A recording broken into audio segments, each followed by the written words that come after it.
We're going to look at some kinematics in this video, the first bit of the mechanics. So you should have some notes that accompany this. You should have 3 pages of notes that accompany this.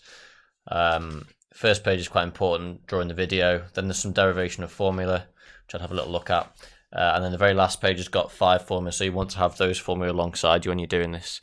So V equals U plus AT, S equals a half U plus VT, V squared equals U squared plus 2AS, S equals UT plus a half AT squared, and S equals VT minus a half AT squared. Okay, the last one we don't use as much, but the first 4 is important to use. So always have these in mind if you want to write them out next to the questions when you're doing them so you can refer to them. That's quite a good idea. Okay, so that's what they look like. So let's have a look at question 1 from the examples, which accompanies this. Best thing to do is just to look at examples. So number 1 is a cyclist is traveling along a straight road. So good idea with these questions is to draw a diagram. Just like a simple little diagram. So a cyclist traveling along a straight road, we can draw this. Just get a ruler, straight line. Our cyclist traveling along here. She accelerates at a constant rate from a velocity of 4 meters per second to 7 meters per second in 40 seconds. And then you've got some things to find as you do this. So if we imagine a cyclist starts here at point A. She accelerates at a constant rate from a velocity of 4. So she's initially traveling at 4 meters per second. So U represents the initial speed, initial velocity. U equals 4 meters per second, and that's towards, we're going to go from left to right. So left to right is the positive direction here. Okay, it's important that we think about the positive direction. Remember, negatives in this just mean opposite direction. Accelerating at a constant rate, and she's accelerating to, let's say, we're getting to another point B, and by the time she's reached that, the final velocity is 7.5 meters per second. So a cyclist traveling along a straight road, she accelerates at a constant rate, so she's accelerating, we don't know what A is, but she's accelerating from a velocity of 4 meters per second, so that's the initial velocity, that's represented by U, to 7.5, that's the final velocity represented by V, and that's taking her 40 seconds. So the time is 40 seconds. Find the distance travelled in these 40 seconds. So the distance travelled is the displacement of the cyclist from A to B. So here we're looking for S. Okay, we've got the initial velocity as 4. We've got the final velocity as 7.5. And we know it's 40 seconds. And the important thing here is that the acceleration is constant as well. So we've got S, U, V, and T. So we want to find the formula linking all those variables, which is going to be this one here. It's got U, V, and T in it, and we're trying to find S. So we can sub in. So S equals a half U plus V T. Sub in. S we don't know. A half. U is 4. V is 7.5. And T is 40. And put that into our calculator. 4 plus 7.5 is 11.5. Times 10, 115, halved, etc., etc. Stick in your calculator.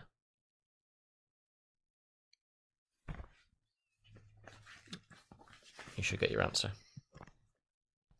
So we get 230 meters. Then part B. Find her acceleration in these 40 seconds. So in this part, we're looking for the acceleration. So we need A.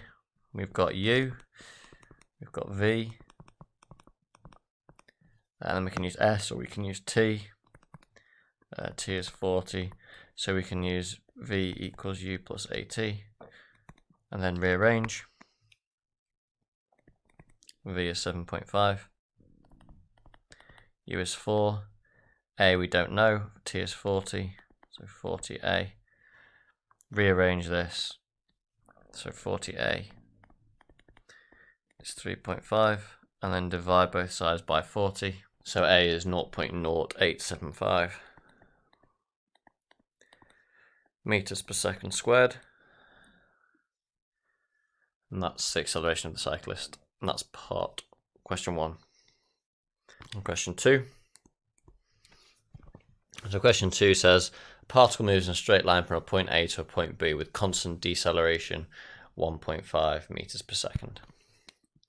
So let's get our diagram drawn.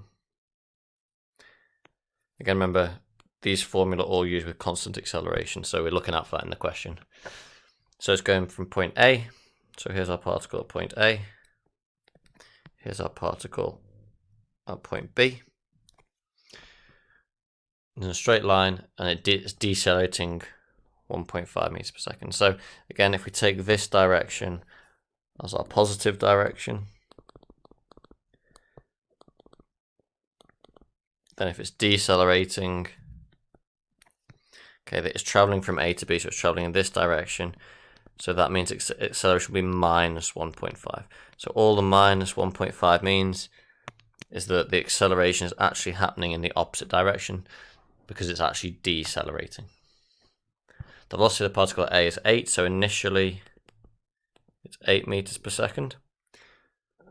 And the velocity at B is 2 meters per second, which makes sense as the particle is decelerating. Remember, minus sign here just means it's accelerating in the other direction, i.e. it's decelerating. Okay, the minus just represents the direction of in which it's accelerating. So there's our diagram all set up and ready to go. Part A, find the time taken for the particle move from A to B. So here we've got U, which is 8. We've got V, which is 2. We've got A, which is minus 1.5. And we're looking for the time taken.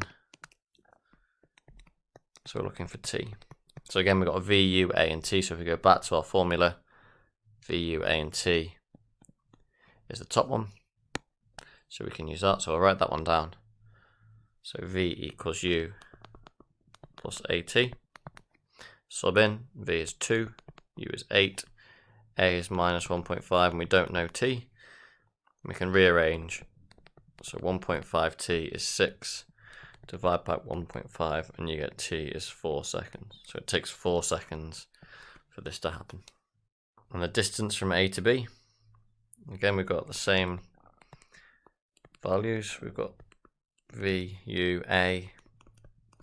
This time we're looking for S. We do also have T now because we've worked out in the first part, so we could use that if we needed to. But let's pick the formula with V, U, A, and S in. So if you go back up here, V, U, A, and S is this one. So this one we'll be using V squared equals U squared plus 2AS. So let's write that down. V squared equals U squared plus 2AS. V is 2, so that goes in brackets. U is 8 plus 2A minus 1.5, and S is unknown. Tidy this up. 2 squared is 4, 8 squared is 64, and this will be minus 3S. Rearrange. 3S is 61. Divide by 3, so S must be 21 meters. Sorry, I'm talking absolute rubbish. We get 60 here, don't we? So we get 20 meters for S.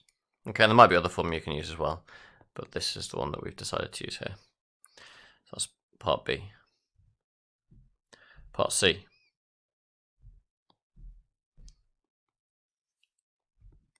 So part C says, well, before part B, so after reaching B, the particle continues to move along the straight line. Okay, so we're continuing to move along this straight line here. It's not quite on the line.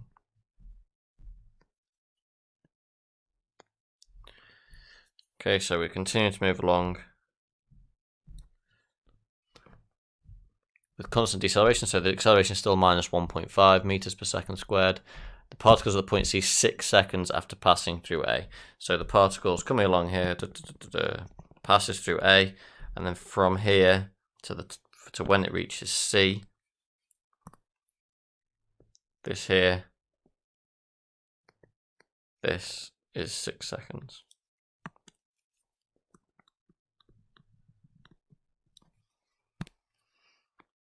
And it says the velocity of the particle at C. So again, we can use A as our initial starting point. So if we're using A as our initial starting point, U will be 8. V we don't know, that's what we're trying to find. We've got our acceleration, is minus 1.5. It's a deceleration. A minus just means the acceleration is going to the left. And we know it takes 6 seconds to go from A to C. Remember, it's from A to C, not from B to C. We're starting at A. U is 8 at A. Here it is. V, we don't know at C. We're trying to find the velocity of V. A is minus 1.5 for the whole duration, and it's 6 seconds from A to C. So VU, A, and T. So that corresponds to top equation. V equals U plus AT. So we can write that one down. So V equals U plus AT. V is what we're looking for. U is 8. A is minus 1.5. Put plus. So A is minus 1.5 and T is 6. So we get V is 8. 1.5 times 6 is 9. So V is minus 1 meters per second. Okay, so that means that the velocity of the particle is minus 1. So it will actually be, because minus just means the direction. So at C, the particle is traveling at minus 1 meters per second. So that means it's actually traveling back that way. So if you think about what's happening here, the particle is going through A, it's decelerating, decelerating, decelerating. Eventually its velocity is going to reach 0 at some stage. And then if it carries on decelerating, it's then going back the way it came, effectively. Okay, because the acceleration is carrying on 1.5 this way. So eventually its speed is going to decrease in this direction. It's going to carry on. Eventually its speed is going to hit 0. And then if the acceleration carries on the same way, it's going to keep going. It's going to start going back this way. It's going to keep accelerating that way. So the velocity is going to change. It's now going this way. That's what the minus 1 means. And that's part C. So the minus doesn't make it wrong. It just means the direction of the particle, the direction which it's traveling, has now changed. In part D, we want the velocity, the distance, of A to C. Okay, so again, we can look at starting at A. So U is 8. At C, V is minus 1. Okay, and the minus takes into account the distance, so that's fine. If we use this correctly in our formula, the formula will produce the correct answer. Okay, it doesn't matter that the particle has gone past C and is actually going back through the point C again, because the minus takes that into account. The A is still minus 1.5 because it's still accelerating towards the left in our diagram. And we know when it goes through T, T is 6. Okay, and we've got S is the displacement from A, the distance from A to C. So this distance, the 6 second distance there. Okay, so we can pick a formula. So S, U, V, T maybe, or S, U, V, A. You should get the same answer. So S, U, V, and T is this one. So we can use that. So S equals a half U plus VT.